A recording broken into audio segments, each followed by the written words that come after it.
Welcome to நலம்தானா channel. எல்லோரும் நலம்தானா. அதனால் first time பார்க்குறீங்க அப்படின்னா சப்ஸ்கிரைப் பண்ணிக்கோங்க. பக்கத்தில் இருக்க பெல் பட்டனையும் கிளிக் பண்ணிக்கோங்க. அப்போ தான் நம்ம போடுற வீடியோஸை உடனுக்குடனே நீங்கள் பார்க்க முடியும். வாங்க நம்ம இப்போ வீடியோக்குள்ளே போகலாம். ஃப்ரெண்ட்ஸ், இன்றைக்கி நம்ம என்ன பார்க்க போகிறோம்னா ஈஸியான குயிக் ரெசிபி. அது வந்து பார்த்திங்கன்னா பிரேக்ஃபாஸ்ட் ரெசிபி தான் நம்ம பார்க்க போகிறோம். ஃபஸ்ட்டு அதுக்கு நம்ம என்ன தேவைப்படுதுன்னு பார்த்திங்கன்னா முட்டை நம்ம எடுத்துக்க போகிறோம். ஸோ முட்டையை எடுத்து உடச்சி பிளெண்டரில் ஆட் பண்ணிக்கலாம். இப்படி நம்ம மிக்ஸி ஜாரில் ஆட் பண்ணிக்கோங்க. நான் வந்து இன்றைக்கி 4 முட்டை ஆட் பண்ணிக்கிறேன்.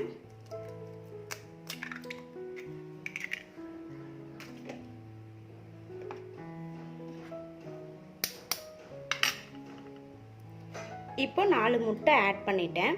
இது கூட நான் வந்து 1 கப்பு வந்து கோதுமை மாவு ஆட் பண்ணிக்கிறேன். பார்த்திங்கன்னா இப்போது தண்ணி விடாமல் அரைச்சி எடுக்கணும். அப்புறம் வந்து நம்ம தண்ணி ஆட் பண்ணிக்கலாம். ஃபஸ்ட்டு வந்து இது தண்ணி விடாமல் அரைச்சி எடுத்துகிட்டு வரலாம். அரைச்சி எடுத்தாச்சு. பாருங்கள், இந்த மாதிரி கெட்டியாக தான் நான் அரைச்சி எடுத்திருக்கேன். ஸோ நம்ம வந்து இப்போ வாட்டர் விட்டு கலக்கிக்கலாம். இதை வந்து ஒரு பவுலில் மாற்றிடலாம். நான் இப்போது மாவு எடுத்த அதே கப்பில் 1 கப் தண்ணி ஊற்றி மிக்ஸி ஜாரில் இருக்கிற எக்ஸ்ட்ராஸையும் வந்து நான் கலக்கிட்டேன். இந்த வாட்டரை நான் இதிலையே ஊற்றிடுறேன்.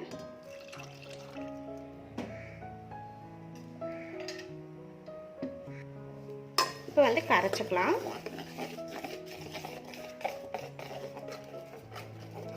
நம்ம கையிலே கூட வந்து நம்ம நார்மலாக முட்டையை உடச்சி ஊற்றி நம்ம கரைக்கலாங்க.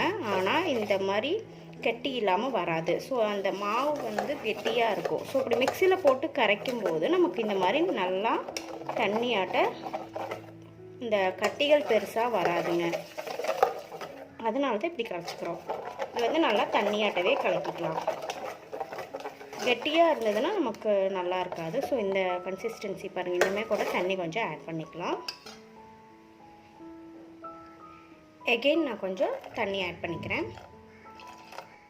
இப்போ வந்து நம்ம மாவு கலக்கி வச்சிட்டோம். தேவையான அளவு வந்து உப்பு ஆட் பண்ணிக்கோங்க. கலக்கிடலாம்.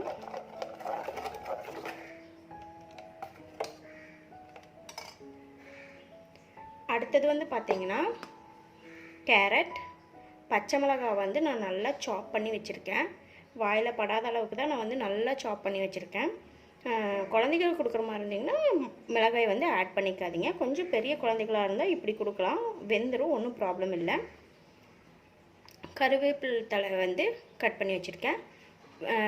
ஆனியன்ஸுமே வந்து நான் ரொம்ப பெரிய வெங்காயம் எடுத்து 1 வெங்காயம் தான் எடுத்திருக்கேன். அதை எடுத்து நான் நல்லா சாப் பண்ணி வச்சுருக்கேன். ஃபைன் சாப் பண்ணி வச்சுருக்கேன். அடுத்தது கொரியாண்டர் லீஃப். இது எல்லாமே வந்து இப்போ நம்ம இதில் ஆட் பண்ணிக்கலாம். ஃபஸ்ட்டு கேரட், கருவேப்பிலை தழை, green chilli, coriander leaf, onion. மிளகாய்க்கு பதில் மிளகாய் தூள் கூட நீங்கள் ஆட் பண்ணிக்கலாம். ஸோ நான் இப்போ வந்து நல்லா கலக்கி விட்டுறேன். இந்த மாதிரி ஃபைன் சாப்டாக பண்ணும்போது உங்களுக்கு தோசை ஊற்றும் போது நல்லா வரும். 10 மினிட்ஸ் தாங்க ஆகும் இந்த பிரேக்ஃபாஸ்ட் ரெடி பண்ணுறதுக்கு. வாங்க இப்போ தோசை ஊற்றிடலாம். இப்போ வந்து நான் தவா வச்சிட்டேன். ஃபஸ்ட்டு எண்ணெய் விட்டுறேன்.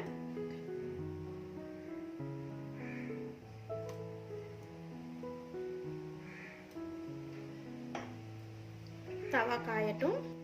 இப்போ வந்து எண்ணெய் காஞ்சிருச்சு. தோசை ஊற்றிடலாம். நல்லா கலக்கிக்கோங்க. ஸோ நான் கரண்டி எடுத்து ஊற்றிக்கிறேன்.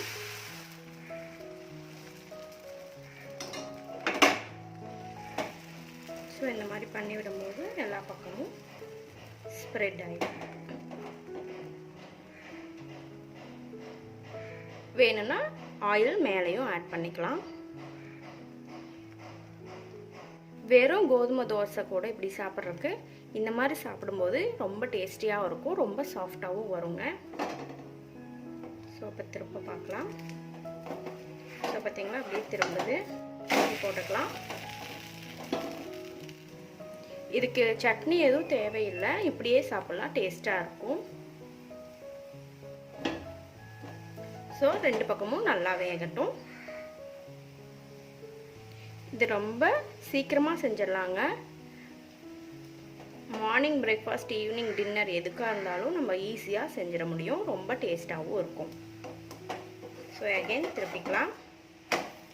ஸோ பார்த்தீங்களா, முட்டை ஊற்றுற அளவுக்கு நமக்கு சாஃப்ட்னஸும் கிடைக்கும். கேரட், ஆனியன்ஸ் இதெல்லாம் ரொம்ப ஃபைன் சாப்பிடாக போட்டிருக்கோம் இல்லையா, அதனால் சீக்கிரம் வெந்துடும். ஸோ இப்போ செகண்ட் தோசையும் ரெடி ஆகிடுச்சு. ஸோ இப்போ வந்து பார்த்திங்கன்னா உங்களுக்கு ரோல் பண்ணி காட்டுறேன். எவ்வளோ சாஃப்டாக வருது பாருங்கள். ஸோ அது பிரேக்ஃபாஸ்ட்டுக்கு குழந்தைகளுக்கு செஞ்சு கொடுக்கலாம், விரும்பி சாப்பிடுவாங்க. ஸோ இங்கே பாருங்கள், நான் ஒரே கையில் தான் ரோல் பண்ணுறேன். செம்ம சாஃப்டாக வருது. ஸோ பாருங்கள், நம்மளோட கோதுமை தோசை, கோதுமை முட்டை தோசை வந்து ரெடி.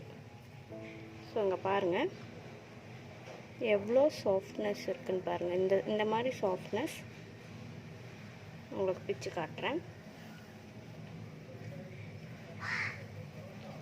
ஸோ பார்த்தீங்களா எவ்வளோ சாஃப்டாக வருதுன்னு. அவ்வளோதான். இந்த வீடியோ பிடிச்சிருந்தா லைக் பண்ணுங்கள், ஷேர் பண்ணுங்கள், கமெண்ட் பண்ணுங்கள். Thank you.